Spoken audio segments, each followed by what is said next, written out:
මහා කරුණාවෙන්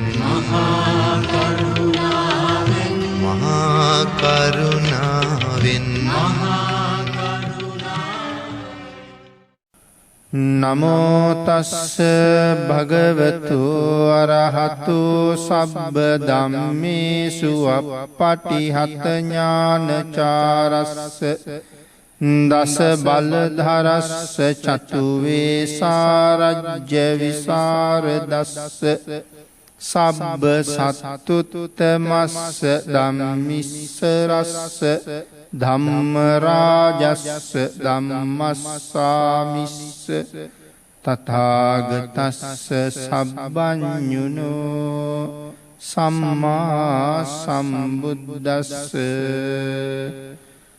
නමෝ තස්ස භගවතු අරහතු සබ්බ ධම්මේසු අප්පටිහත ඥානචාරස්ස දස බලධරස්ස චතු වේසාරජ්‍ය විසරදස්ස සබ්බ සත්තුත්තමස්ස ධම්මිස්සරස්ස ධම්ම රාජස්ස ධම්මස්සාමිස්ස තථාගතස්ස සබ්බඤුනෝ සම්මා සම්බුද්දස්ස නමෝ තස්ස භගවතු අරහතු සබ්බ ධම්මේසු අප්පටිහත ඥානචාරස්ස දස බලධරස්ස චතු වේසාරජ්‍ය විසරදස්ස සබ්බ සත්තුත්තමස්ස ධම්මිස්සරස්ස ධම්ම රාජස්ස ධම්මස්සාමිස්ස තථාගතස්ස සබ්බඤුනෝ සම්මා සම්බුද්දස්ස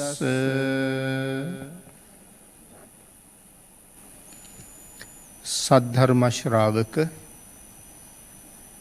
කාරුණික ගුණගරුක බෞද්ධ පින්නතුනි බොහෝම ශ්‍රද්ධාවෙන් යුක්තව මේ සූදානම් වෙන්නේ ලෞතර අමාමෑණී සම්මා සම්බුදුරජාණන් වහන්සේ විසින් ලෝක සත්වයන් පිළිබඳව අප්‍රමාණ දයාවෙන් කරුණාවෙන් මෛත්‍රියෙන් යුක්තව අවබෝධ කරගෙන දේශනා කොට වදාළ පරම ගම්බීර වූ ශ්‍රී සද්ධර්ම රත්නයෙන් අබමල් රේණුවකටත් වඩා අඩු බොහොම පුංචි කොටසක් දේශනා කරවගෙන ධර්ම ගෞරවය පෙරදරි කරගෙන ඒ දේශනාගත ධර්මයේ ශ්‍රවණය කරන්නත් ධර්ම ශ්‍රවණයට කැමැති ලංකාවාසී ලෝකවාසී සියලු දෙනා වෙනුවෙන්ම බෞද්ධ රූපවාහිනී මාධ්‍යයෙන් මේ ධර්ම දේශනාව ප්‍රචාරය කරවන්නත්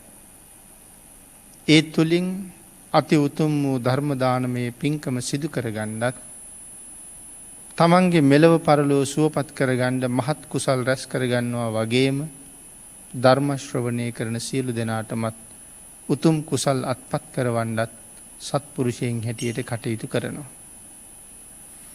එයින් ලබා ගන්න උතුම් කුසල් මේ අයටත් ධර්ම ශ්‍රවණයෙන් ලබා ගන්න උතුම් කුසල් ශ්‍රවණය කරන අයටත් එසේම සම්පූර්ණ වෙනවා වගේම බුදුරජාණන් වහන්සේ දේශනා කරපු ආකාරයෙන්ම බණ අහන එක අපිට තවත් හුඟක් වටිනවා.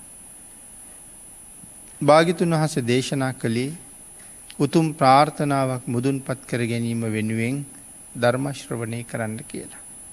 ඒ තමයි මේ ධර්ම දේශනාව ශ්‍රවණය කරන අතරතුරදීම මාගේ පංච නීවරණ ධර්මයන් යටපත් වේවා, සප්ත බෝධ්‍යාංග ආදී ධර්මයන් වැඩි දියුණු වේවා.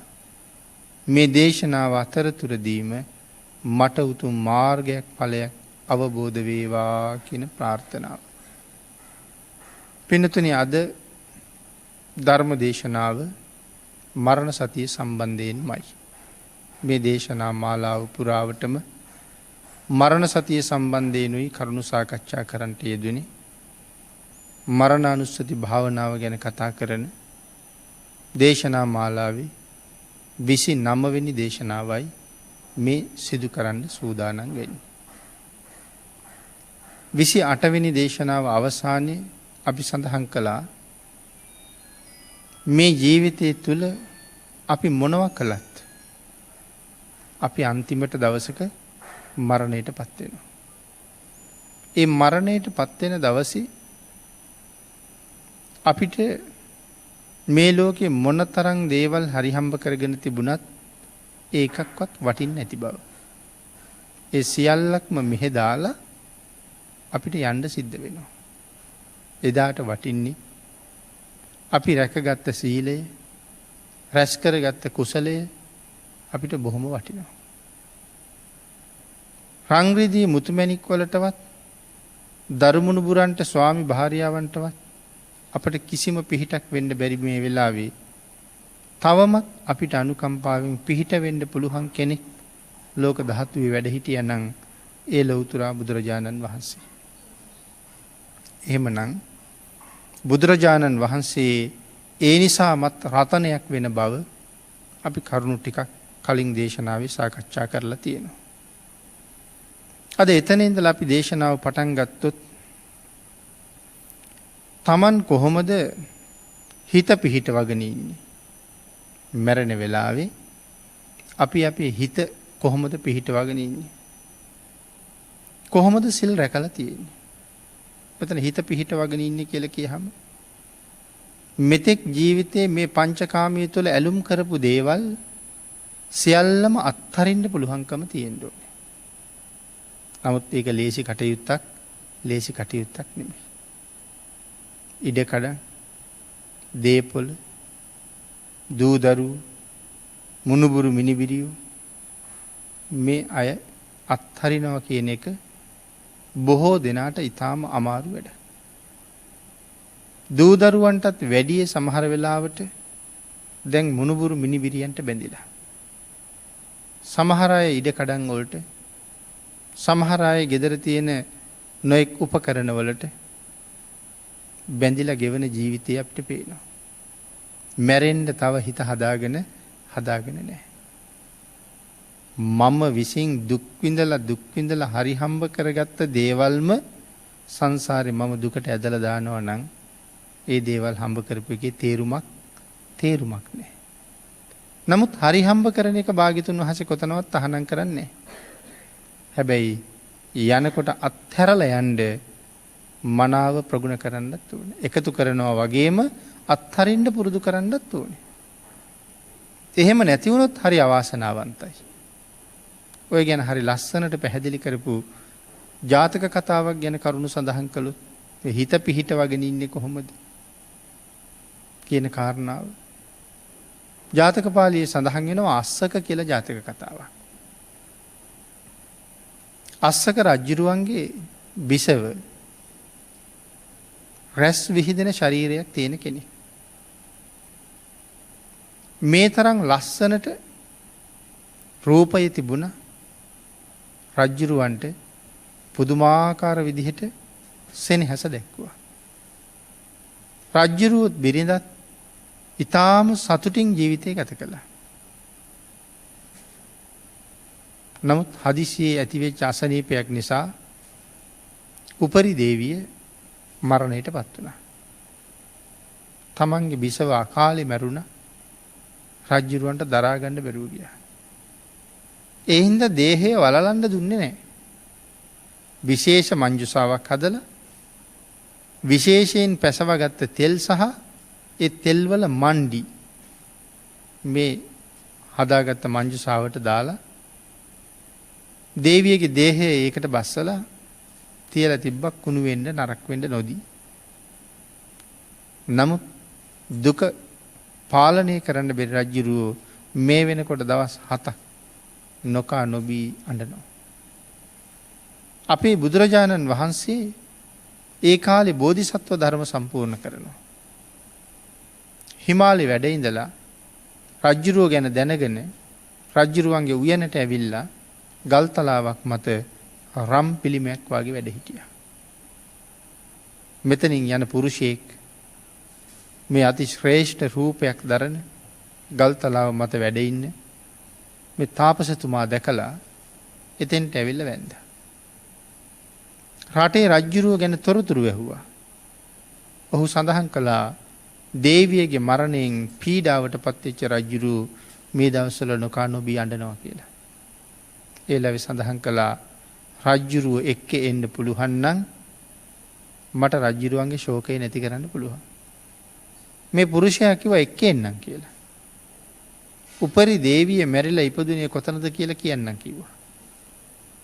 රජ්ජුරුවන්ටත් ඒක දැනගන්නත් ආසයි. රජ්ජුරුව ඒ නිසා උයනට ආවා. තාපසතුමත් එක්ක ටික වෙලාවක් කතා කළා.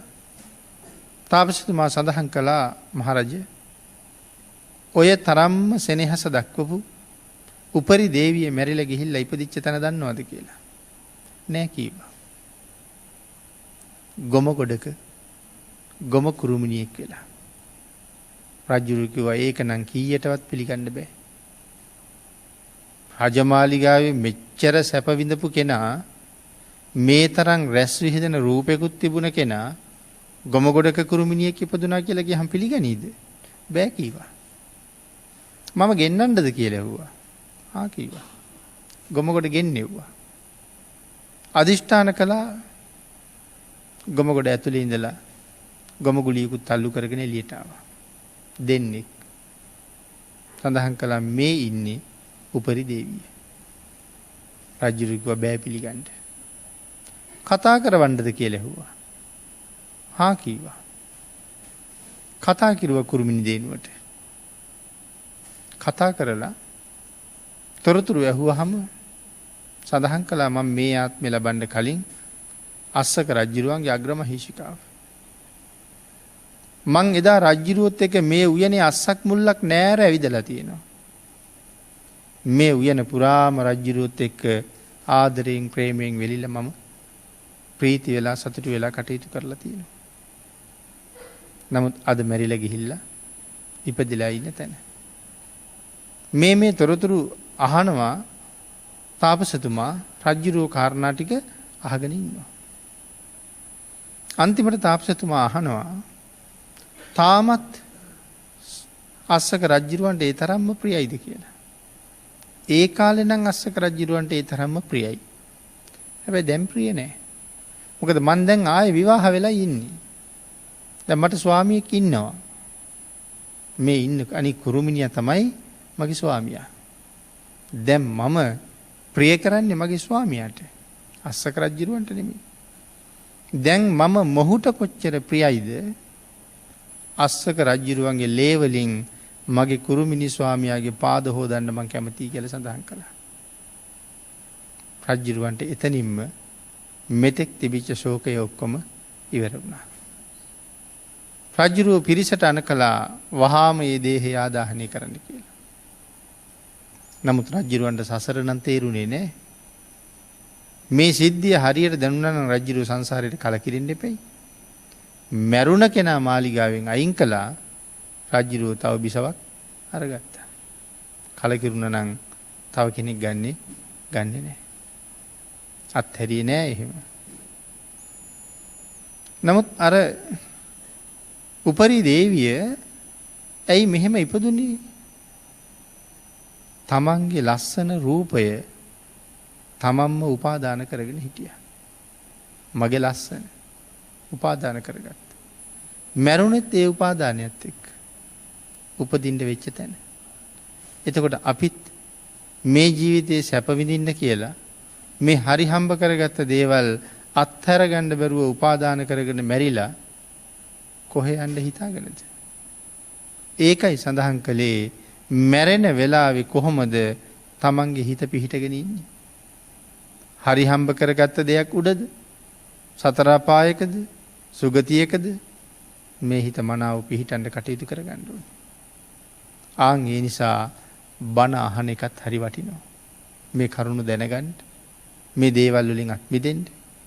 මෙහෙන් යනකොට හිත හදාගන්න ඕනේ හැටි දැනගන්න. මේ සුතමය ධනය හරි වටිනවා. බණ අහලා රැස් කරගත්ත ධනය.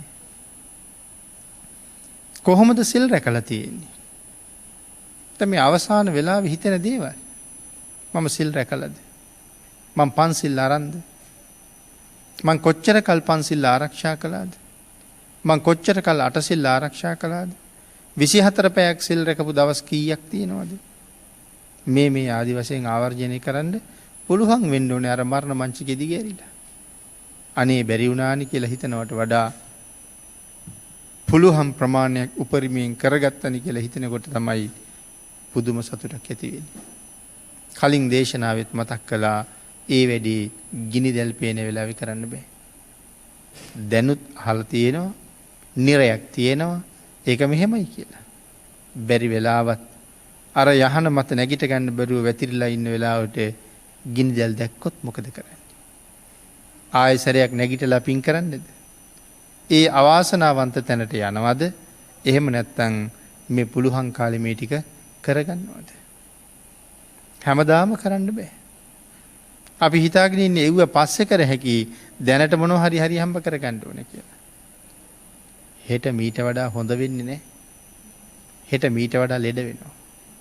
ඒ හින්දා පුළුවන් නම් පුළුවන් තරමක් අද කරන්න. සංසාරයෙන් එතර වෙන්න ලෙඩ වෙනකන් ඉන්න එපා. සංසාරයෙන් එතර යන එක දුගතියෙන් බේරෙන එක ජීවිතයේ අංක 1 කරගන්න. එදාට ඔබට ඔබ ගැන සතුටු වෙන්න පුළුවන් දවසක් තියෙයි. ඊළඟට සඳහන් කළා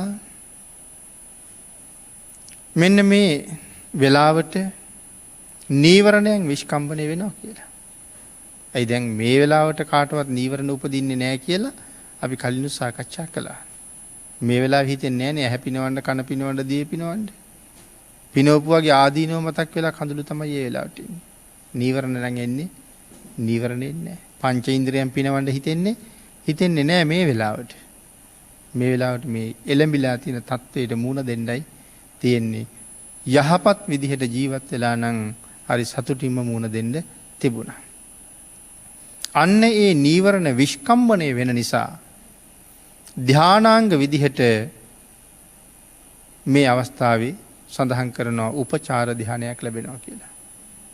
ධානාංග විදිහට යමක් ලැබෙනවා. හැබැයි ධානය ලැබෙන්නේ නැහැ. ධානයේ අංග ලැබෙනවා. සඳහන් කළා මරණ සතිය ගැන කියනකොට ස්වභාවයෙන්ම සංවේග උපදිනවා. මරණය ගැන කියනකොට කොහොමත් ස්වභාවයෙන්ම සංවේග උපදිනවා. ආන්ගේ සංවේග උපදින නිසා අරමුණ රූපාවචර ධාන මට්ටමටපත් නොවි උපචාර මට්ටමේ ධානයක් බවට පත් වෙනවා. සංවේග උපදින නිසා රූපාවචර මට්ටමේ ධානයක් බවට පත් වෙන්නේ නැහැ. උපචාර මට්ටමේ ධානයක් බවට පත් වෙනවා. මොනවද එතකොට මේ උපචාර මට්ටමේ ධාන කියලා කියන්නේ? ඒ කියන්නේ ධානය ළඟ හැසිරෙන. දැන් ඉන්නේ ධානයේට ඊටාම ළඟ. අපහසු නෑ. නමුත් ධානයේට යන්නේ නෑ. ඒ ධානයේ අංගයක් බවට පත් වෙලා ළඟ හැසිරෙනවා. උපචාර මට්ටමේ ධාන කියලා කියන්නේ ඒකයි. සඳහන් කරනවා මොකද මේ අනුස්සති භාවනාවන්ගෙන් ධාන ලබන්න බැරි හින්දා කියලා. ධානයේ ළඟට විතරයි යන්න පුළුවන්. අනුස්සති භාවනා. බුද්ධානුස්සති, ධම්මානුස්සති, සංඝානුස්සති, දේවතානුස්සති, මරණානුස්සති, චාගානුස්සති මේ වගේ දේවල් වලින් ධාන ලබන්න බෑ. හැබැයි ධාන ළඟට යන්න පුළුවන් කියන කාරණාව මෙතන පැහැදිලි කරනවා. ප්‍රථම ධානයේ ළඟට විතරක් යන්න පුළුවන්. නමුත් ප්‍රථම ධානයට යන්න බෑ කියලා සඳහන් කරනවා. උපචාර ධානයක් හැටියට විතරයි තියෙන්නේ කියන කාරණාව ඒ නිසාම සිහිපත් කරනවා. ඒ කියන්නේ ධානයේ ළඟ හැසිරෙනවා කියන එක. මරණය සිහිපත් කිරීමේ බලයෙන් උපචාර මාත්‍රයට පැමිණි නිසා මරණානුස්සති කියන ගණයට යනවා. මරණය සිහි කරපු බලයෙන් මරණානුස්සතිය වඩපු නිසා මේ උපචාර මාත්‍රයකට පැමිණි නිසා මරණය සිහිපත් කරලා මරණානුස්සතිය වඩලා උපචාර මට්ටමට එනකන් ඒක දියුණු කරගත්ත නිසා මේකට මරණානුස්සති කියලා කියනවා. එහෙම නැත්නම් මරණානුස්සති කියන ගණයට මේක එකතු වෙනවා. මේ මරණ සතියට සඳහන් කරනවා යෙදෙන භික්ෂුව නිතරම අප්‍රමාදී වෙනවා. මරණ සතියේ යෙදෙන භික්ෂුව නිතරම අප්‍රමාදී වෙනවා. එතකොට භික්ෂුව විතරද අප්‍රමාදී වෙන්නේ? නෑ, මරණ සතියේ යෙදෙන ඕනෑම කෙනෙක් අප්‍රමාදී වෙනවා. නමුත් මේ කරුණු දක්වනකොට භික්ෂුව මුල් කරගෙන ඉන්න නිසා භික්ෂුව කියන කාරණාව පෙන්නලා තියෙනවා. අප්‍රමාදී වෙනවා. ඒ කියන්නේ තමන්ගේ මරණය නිතර නිතර මෙනෙහි කරන කෙනා. හැම වෙලාවෙම කුසල් කරන්න අප්‍රමාදී වෙනවා. දැන් සීතලයි, දැන් පින්නයි, දැන් රෑ වෙලා වැඩි, දැන් බෑ කියන කාරණාව ඔහුගෙන් පුළුවන් තරම් ගිලිහිලා ඈතට යනවා. අද හැන්දෑවේ බුද්ධ වන්දනාව කරගත්තේ නැත්තම් මම හෙට වන්දනා කරන්න ජීවත් වෙයිද දන්නේ නැහැ.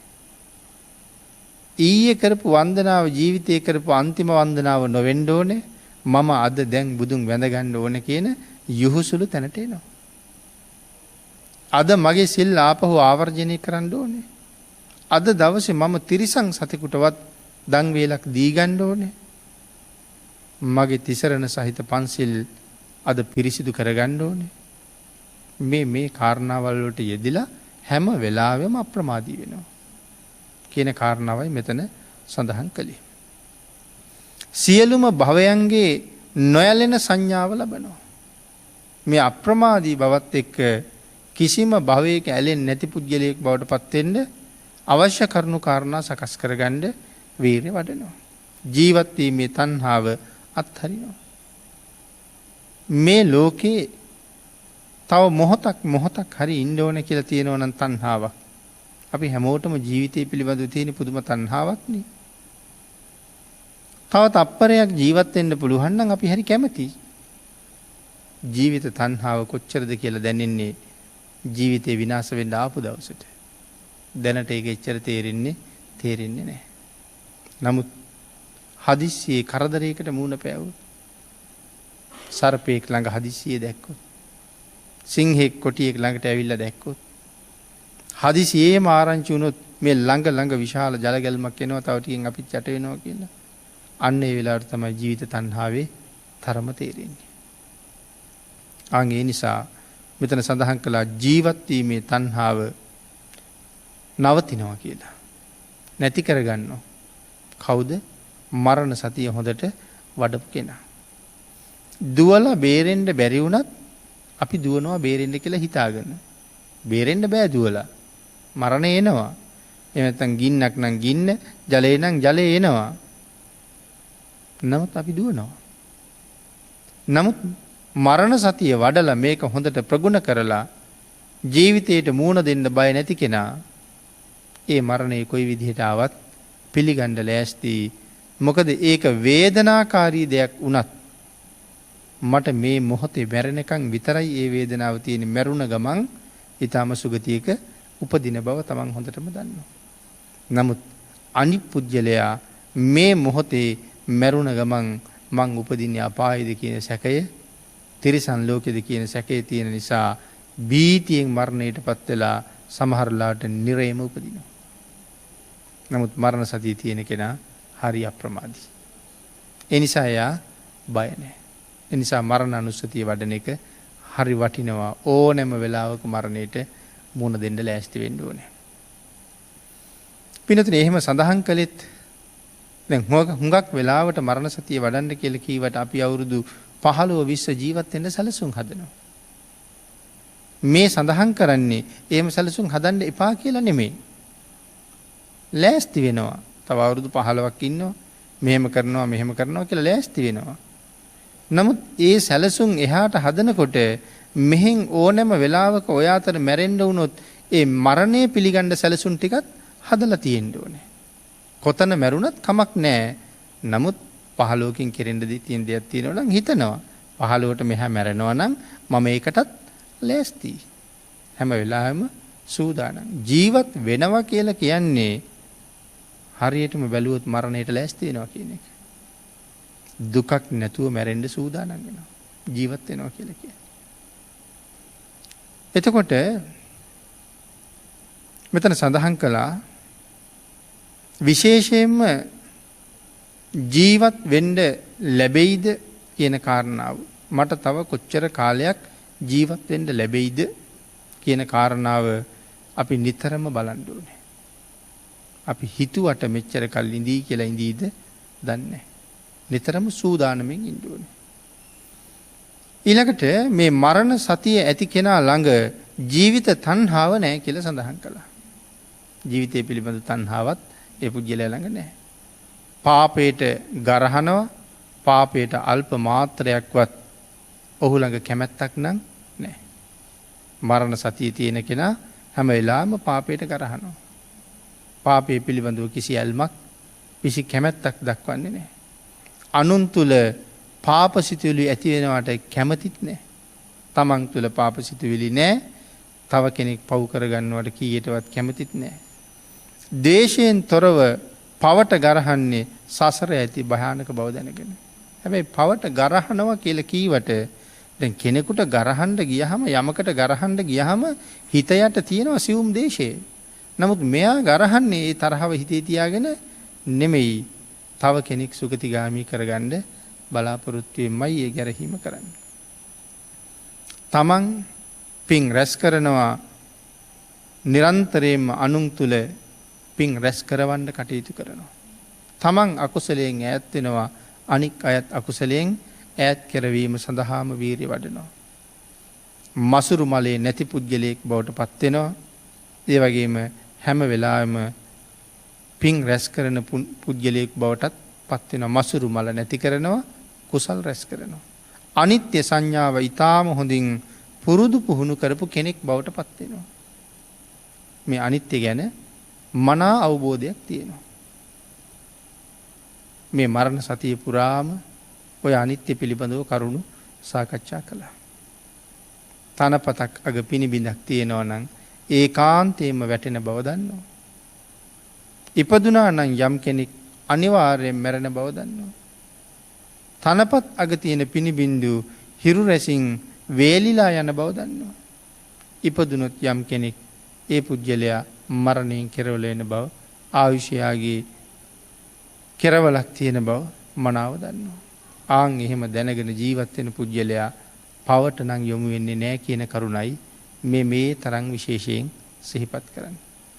අනිත්‍ය සංඥාව නිසාම උපදින දුක්ඛ සංඥාව හා ඒ දෙක නිසාම උපදින අනාත්ම සංඥාවත් මනාව ඒ පුජ්‍යලයට ප්‍රගුණ වෙනවා.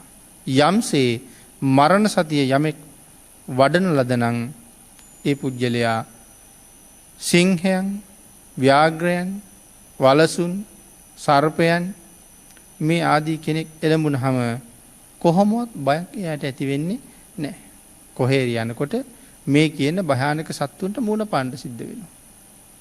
නමුත් බයක් නැහැ. මොකද සිංහෙක් අල්ලගත්තොත් ටිකක් එයා ඉරලා කනකන් විතරක් වේදනාව දැනෙනවා. මරුණකින් පස්සේ එතන වේදනාව දැනෙන්නෙත් නැහැ. වේදනාව තියෙන තැනකට යන්නෙත් නැහැ. බොහොම සුගතිගාමී තැනක තමයි ඒ පුජ්‍යලයා උපදින්නේ. ආන් ඒ නිසා මේ වෙලාව Taman ළඟට මරණය එළඹුණොත් සාමාන්‍ය පුජ්‍යලයට බයක් උපදිනවද කියන කාරණාව හිතන්න ඕනේ. සාමාන්‍ය අයට නම් එළඹෙන බයේ සීමාවක් නැහැ. ඒ නිසා වෛරයත් ඇති වෙනවා. ඒ හින්දා ද්වේෂයත් ඇති වෙනවා. ඒ මොහොතේ උපදින ද්වේෂයයි වෛරයයි දෙකත් අපිට දවසක හානි කරනවා. අපි හිතන්නකෝ කෙනෙක් කඩුවක් අරගෙන ඇවිල්ලා බෙල්ල කපන්න හදනවා. අපිට ඒ පුජ්‍යලයට මෛත්‍රී කරන්න පුළුවන්ද? ශාන්තිවාදී තාපසතුමා වගේ ඉවසන්න පුළුවන්ද? එහෙමනම් සමහරලාට වඳි බැගෑපත් වෙයි, පාදලෙවකයි ජීවිතේ බේරලා දෙන්න කියලා.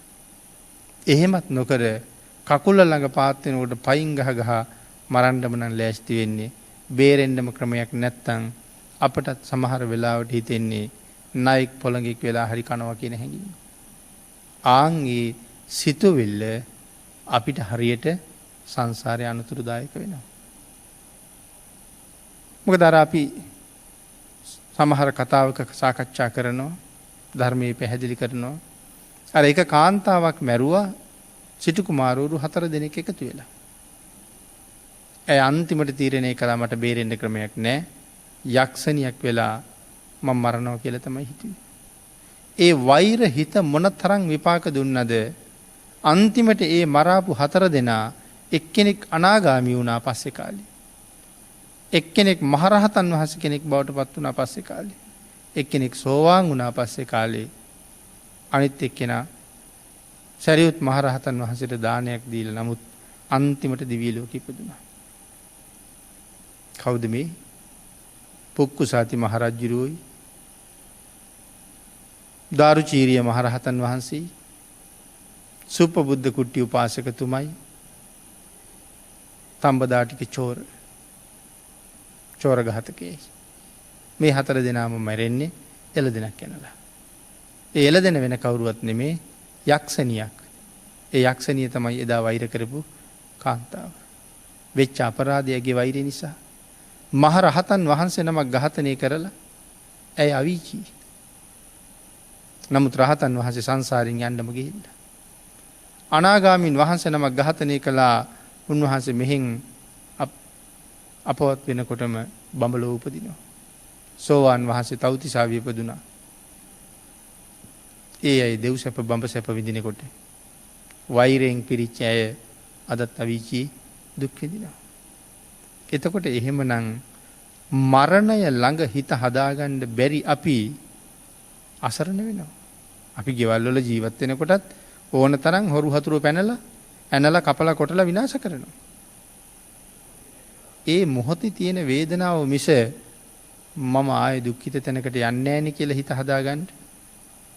අපි එහෙනම් මේ සංසාරේ මොන තරම් මේ හිත දියුණු කරලා තියෙන්න ඕනේද? කුසලයෙන් පෝෂණය කරලා තියෙන්න ඕනේද? භාග්‍යතුන් වහන්සේ දේශනා කළේ අඥානයට මේ කය තමන්ටම හතුරෙක් වෙනවා කියලා. අඥානයගේ කය අඥානයටම හතුරෙක් වෙනවා. අඥානයගේ ශක්තිය මට හොඳට හයිය තියෙනවා කියලා ඕනම කෙනෙකුට අහුවෙච්චාම ගහනවා. ඒකෙන් රැස් කරනවා පව්. හොඳට ප්‍රඥාව තියෙන කෙනෙක් ඒක සංසාරයෙන් එතර යන්න නෙමෙයි කපටිකමට වංචාවට හොරකමට මේ ප්‍රඥාව පාවිච්චි කරනවා. අපිට වඩා දක්ෂ නැද්ද තුවක්කුව හදපු මිනිහා? අපිට වඩා දක්ෂ නැද්ද බෝම්බේ හදපු කෙනා? අපිට තුවක්කු හදන්නත් බෑ. අපිට බෝම්බ හදන්නත් බෑ. එයා සංසාරේ අපිට වඩා පින් කරලා හින්දා ඒ තියුණු ප්‍රඥාව ලැබිලා. නමුත් ඒක යොදලා තියෙන්නේ සංසාරයෙන් ගැලවෙන්න නෙමෙයි සසරට බැඳෙන්න. ආන් ඒක හින්දා අපේ ප්‍රඥාව දැනුම ලස්සන උස මහත ශක්තිය මේ හැම දෙයක්ම අඥානයට තමාව මහතුරෙක් බවට පත් කරනවා. එහෙනම් මේ කය මෙහෙයවන්න පවා මනා වූ අවබෝධයක් සහ හැකියාවක් ධර්මයේ තුලින් පෝෂණය කරලා තියෙන්න ඕනේ කියන කාරණාවල් අපි හරියට මේ කරුණුත් එක්ක හිතන්න ඕනේ. කෙනෙකුට පුළුවන් නම් හොරකමක් කිසි කෙනෙකුට අහුවෙන්නේ නැතුව තීක්ෂණ විදිහට සැලසුම් කරන්න.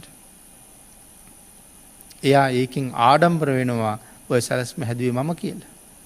නමුත් එයාට ඊට වඩා ආඩම්බර වෙන්න පුළුවන් ඒ ප්‍රඥාව පාවිච්චි කළා නම් පාපයෙන් බේරෙන්න. ඒක හැමදාම තියෙන වටිනකමක් වෙනවා. නමුත් එහෙම වෙන්නේ නැහැ. ඒකයි මෙතන කරුණ දක්වන්නේ මනාව ජීවිතේ කළමනාකරණය කරන්න පුළුවන් වෙන්න ඕනේ. ඊළඟට පින්නතනේ යම් කෙනෙක් මරණයට සූදානම් නම් ඒ පුජ්‍යලයා හැම වෙලාවෙම සතුටුයි.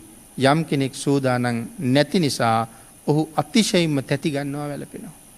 මරණ වෙලාවේ බීතියටපත් වෙනවා වැළපෙන්න පටන් ගන්නවා. මොකද සූදානම් නැහැ.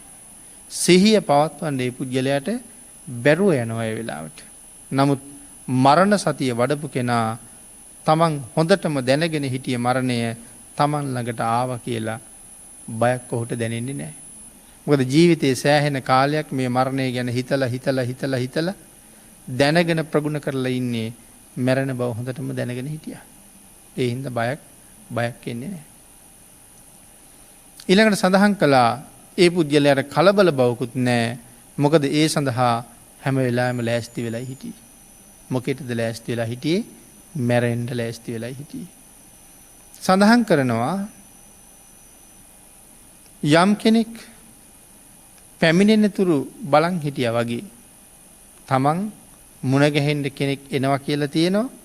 එයා එනකන් බලාගෙන හිටියා වගේ මරණය පැමිණෙනකන් බලාගෙන ඉඳලායි තියෙන්නේ. තමන් එනකන් බලාගෙන හිටපු කෙනා ආපුවාම ඔහුත් එක්ක යම් කාරණාවක් යොදාගෙන තිබුණා නම් ඒකට යෙදෙනා වගේ මරණය එනකන් බලාගෙන හිටියේ. එහෙනම් දැන් මරණයත් එක්ක යන්නයි තියෙන්නේ. මගට වෙලා ඉන්නවා යාළුවා එනකන්. යාළුවා ආහම යනවා. මෙතනටලා බලාගෙන ඉන්නවා මරණය එනකන් දැන් ආවා මාරයත් එක්ක යන්නයි තියෙන්නේ. බය නෑ මොකද ජීවිතේ ඒක හොඳට ප්‍රගුණ කරලා තියෙන නිසා.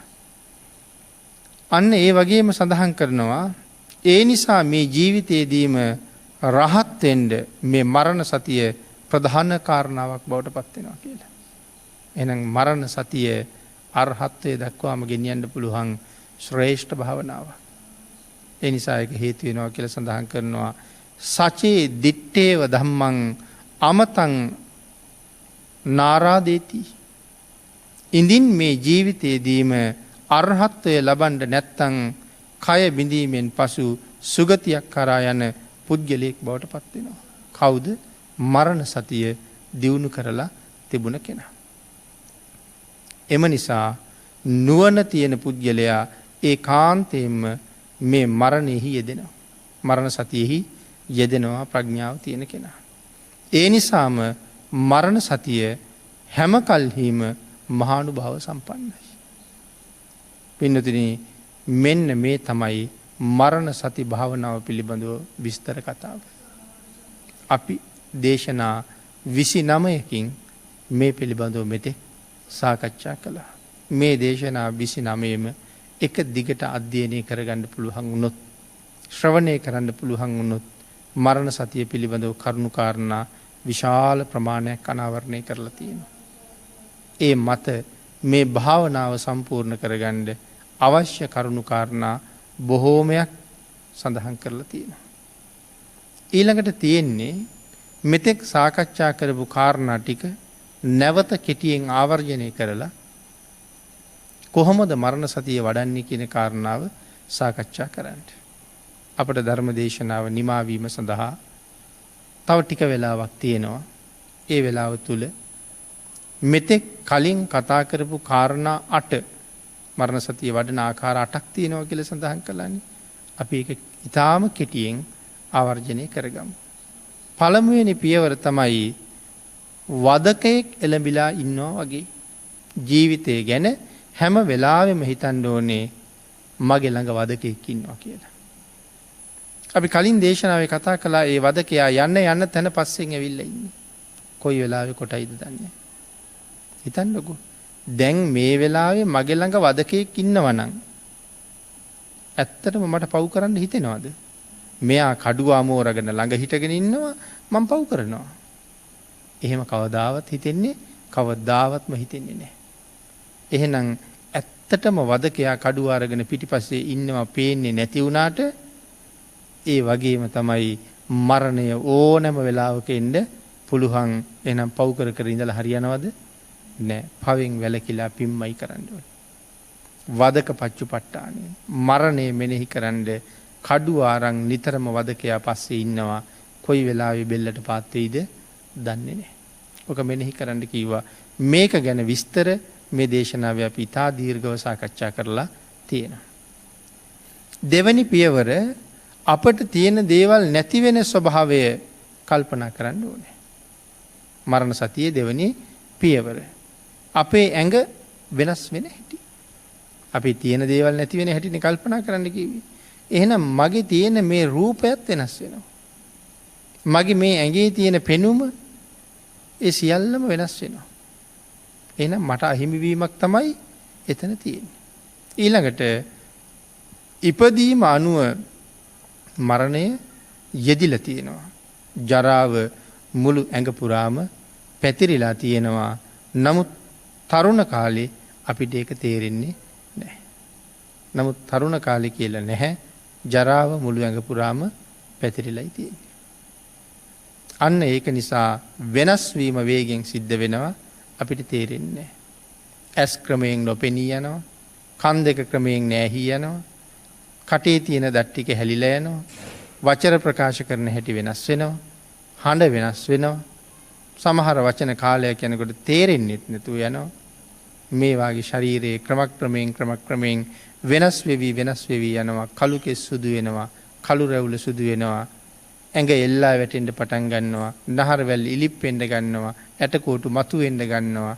එහෙනම් අපට තියෙන දේවල් මොහොතක් පාසා වෙනස් වෙන්න පටන් ගන්නවා. අහිමි වෙන්න පටන් ගන්නවා කියන කාරණාව අපි වටහා ගන්න ඕනේ. අන්න ඒ විදිහට තියෙන දේවල් නැතිවීම ගැන කල්පනා කරනකොට ජීවිතෙත් මොහොතින් මොහොත නැති වෙනවා කියන කාරණාව අපිට වැටහෙන්න පටන් ගන්නවා. අභ්‍යන්තර අංගත් දුර්වල වෙලා යනවා. බාහිර අංගත් දුර්වල වෙලා යනවා. පිනට දහමට වියදම් නොකළ ධනය සනීප වෙන්න හුඟක් අය වියදම් කරනවා. වෙනස් වෙවි යනවා. අසනීප වෙනවා. ධනය ඕන තරම් තිබුණා. හැබැයි පිනට දහමට වියදම් වුණේ නැහැ. සමහර කෙනෙක් පින් තකා කෙනෙක් යමක් ඉල්ලන්න ආවොත් වෙහෙරක් හදන්න, විහාරයක් හදන්න, බෝමලුවක් හදන්න රුපියල් 20ක් විතර දෙන්නේ. ඒක තියෙන ප්‍රමාණය වෙන්න ඇති. හැබැයි නැති වුණත් හැන්දෑවට අරක්කු බෝතලයක් ගන්න 1500ක් විතර දෙන්න මැලි වෙන්නේ නැහැ. එදාට ගෙදර අය කෑවත් එකයි නැතත් එකයි. එනම් පිනට දහමට දෙන්නේ නැති සල්ලි අකුසලයට ඕන තරම් යෙදෙනවා. පිනට දහමට දුන්නේ නැති සල්ලි නිරෝගී වෙන්න ඕන තරම් යොදනවා. නමුත් ඒකයි හැමදාම පවත්වන්න බෑ. මරණය ආව දවසට අපිට මේ මහ පොළොව මත වැටෙන්නම වෙනවා. එහෙනම් දෙවනි පියවර මේ විදිහට සඳහන් කළා මේක මනාව පුරුදු පුහුණු කරන්න කියලා. මරණය ගැන හිතන්න. තුන්වෙනි ක්‍රමයේ දේශනා කළා උපසංහරණතු. මහ පිරිවර හිටිය අයත් මැරුණා. මහ පිං තිබුණ අයත් මැරුණා. ශරීර ශක්තිය තිබුණ අයත් මැරුණා. මහ 이르දි ශක්තියක් තිබිච්ච මොග්ගල්ලාණන් වහන්සේ වාගේ අයත් පිරිනිවන් පෑවා. මේ ලෝකේ මහා ප්‍රඥාවන්තයා හැටියට භාග්‍යතුන් වහන්සේ ළඟට විරුදාවලිය ලැබුවේ සාරිපුත්තයන් වහන්සේ. මොන තරම් ප්‍රඥාවක් තියෙන්න ඇද්ද? මොග්ගල්ලාණන් වහන්සේට මොන තරම් 이르දියක් තිබුණද? හැබැයි ඔක්කොම භාග්‍යතුන් වහන්සේට වඩා දෙවෙනි. අපේ බුදුරජාණන් වහන්සේම මෙහෙම දේශනාවක් කළා. මහණෙනි මේ ලෝකේ මොනතරම් රහතන් වහන්සේලා ඉන්නවද? සකදාගාමි අනාගාමි උත්තමයෝ සෝවාන් උත්තමයෝ කොච්චර ඉන්නවද? තවත් නොයෙක් ප්‍රඥාවන්තයෝ කොච්චර ඉන්නවද? භාග්‍යතුන් වහන්සේ හැර මේ ලෝකේ ජීවත් වෙන සියලු දෙනාගේම ප්‍රඥාව මේ කියන්නේ මුගලන් මහරහතන් වහන්සේගේ මහා කාශ්‍යප මහරහතන් වහන්සේගේ ප්‍රඥාව ඉඳලා ඒ සියලු දෙනාගේම අවබෝධය එකට එකතු කරලා යම් තැනක තියෙනවද ඒ අවබෝධ ඥානය ඒ ඥානය සාරිපුත්තයන් වහන්සේගේ තනි ඥාණයෙන් සොලොස් කලාවෙන් එක කලාවක් තරම්වත් නැහැ කියලා. නමුත් මේ මහා ප්‍රඥාවන්තයා නිකම්ම පිරිනිවන් පෑව නෙමෙයි මේ අති දැවැන්ත ඥාන සමුදායත් අරගෙනම පිරිනිවනට වෙඩියා. මොග්ගල්ලාණන් වහන්සේ නිකම්ම පිරිනිවන් පෑව නෙමෙයි මුළු විශ්වෙම කලඹන්න පුළුවන් හැකියාවක් තිබිච්ච ඒ 이르දිය මෙහි කාටවත් දීලා ගියෙත් නැහැ. ඒ 이르දිය අනාගතයේ කෙනෙකුට ඉතුරු කරලා ගියෙත් නැහැ. පිරිනිවන් පානකොට 이르දියත් අරගෙනම පිරිනිවන් පෑවා. එහෙනම් ඒ වාගේ උත්තමයන් ළඟටත් මරණය ආවනම් මංගාවට එනවා කියන එකේ අහන්න දෙයක් තියෙනවද? මුළු විශ්ව ධාතුව අමාදියෙන් සෝදලා දාපු ලෝක සත්වයාගේ අපා මග වහලා දෙව්ලොව මග විවෘත කරලා නිවන් දොර ඇරලා දීපු ලෝකයට පායපු අමා හිරක් බඳු වෙච්ච ලෝකයට අමා පිටක් බඳු වෙච්ච ලෞතුරා බුදුරජාණන් වහන්සේ කෝටි ගණන් ධානයන්ට සමවැදිලා මහ ගිනි අඟුරු කඳක් වගේ මහ ගිනි අඟුරු වලක් වගේ අන්තිම මොහොතේ දිලිසිලා එක පාරම ගිනි අඟුරු වලට මහ වැස්සක් වැස්සොත් මොකද වෙන්නේ? භාග්‍යතුන් වහන්සේ දිලිසිලා එක පාරම නිමිල ගියා. පිරිනිවන් පාවා දාලා. මේ විලිලැජ්ජ නැති මාරයා ලෞතුරා බුදුරජාණන් වහන්සේ ළඟටත් ආවනම් මංගාවට එනවා කියන එකේ අහන්න දෙයක් නෑ නේද කියන කාරණාව මනාව මෙනෙහි කරන්න ඕනේ මේ භාවනාවත් එක්ක. උපසංහරණතෝ කියන කාරණාවෙන් ඔය කරුණු මේ කෙටියෙන් දක්වන්නේ මේ කරුණු හැම එකක්ම විස්තර කරලා තියෙන හින්දා. හතරවෙනි කාරණාව කාය බහුසාධාරණතෝ මේ කය අපි ඔක්කොටම සාධාරණයි. මේ මගේ ඇඟ නමුත් මේක මට විතරද සාධාරණ? මේක අනික් අයටත් සාධාරණයි. අනික් අයටත් අයිති. කවුරු හරි ගලක් ගැහුවොත් වදිනවා. මේ ඇඟ ඇසුරු කරගෙන පණුව කොච්චර ඉන්නවද? කෘමි සත්තු කොච්චර මේ ඇඟ කනවද? ඇතුළෙනුත් කනවා පිටිනුත් කනවා. ඒ තරම් කෘමීන් නිසා අපිට ඒක තේරෙන්නේ නැහැ. පේන්නේ නැහැ. නමුත් ඔවුන් මේ කය කාගෙන යනවා. නමුත් මමත් ජීවත් වෙනවා. ඒ අය මේක කනවා මමත් ජීවත් වෙනවා. මට ජීවත් වෙනවා කියලා කීවට ඒ අය ප්‍රමාණයකට කනකම් විතරක් මට ඉන්න පුළුවන්. බැරි වෙලාවත් කන ප්‍රමාණය වැඩි කරුවොත් මොනවා වෙයිද? මට මැරෙන්නම සිද්ධ වෙනවා. ප්‍රමාණය ඉක්මවා කෑවොත් මම මැරෙනවා. කාය බහුසාධාරණතු පණු කුල 84කට මේ කය විවෘතයි කියලා සඳහන් කරනවා. ඊට අමතරව සඳහන් කළා ආයුෂයේ ඇති දුර්වලතාවය. අපේ ආයුෂයේ දුර්වල බවක් තියෙනවා. ඒකට කියනවා ආයු දුබ්බලතාවය කියලා. මරණ සතිය වඩන 5 වෙනි ක්‍රමය. ආයු දුබ්බලතාවය. ආස්වාස ප්‍රාස්වාස හැම විටම තියෙන්න ඕනේ. හුස්ම ගන්න ඕනේ, හුස්ම හෙලන්න ඕනේ. නමුත් සඳහන් කළා සතර ඉරියව්ව මනාව පැවැත්විය යුතුයි. සීතල උෂ්ණය මනාව ඉවසිය හැකි විය යුතුයි. සතර මහා භූතයන් අපට අනුකූල විය යුතුයි. මේ ආයු උබ්බරය ගැන කතා කරනකොට ඉහළට ගත්ත හුස්ම පහළට හෙලන්න බැරි වුණොත් ඒත් මැරෙනවා. පහළට හෙලව හුස්ම ඉහළට ගන්න බැරි වුණොත් ඒත් මැරෙනවා. එහෙනම් ආස්වාස ප්‍රාස්වාස මනාව තියෙන්න ඕනේ. සතර ඉරියව්ව මනාව පවත්වන්න පුළුවන් වෙන්න ඕනේ. ඉඳගන්න හිටගන්න, ඇවිදින්න සැතපෙන්න පුළුවන්කම තියෙන්න ඕනේ. සීතල උෂ්ණ මනාව ඉවසන්න පුළුවන්කම තියෙන්න ඕනේ. සමහර අය සීතල වැඩි වෙලා මැරෙනවා. සමහර අය උෂ්ණ වැඩි වෙලා මැරෙනවා. සතර මහා භූතයන් අපට අනුකූල විය යුතුයි. පඨවි ආපෝ තේජෝ වායෝ මේ ධර්මතා අපිට එක්කෙනෙක් හරි අකීකරු වුණොත් අපි ලෙඩෙක් වෙනවා. සමහර ලෙඩ අතපය දිගාරින්නවත් බැරුව වෙනවා. පඨවි ධාතුව කිපිලා.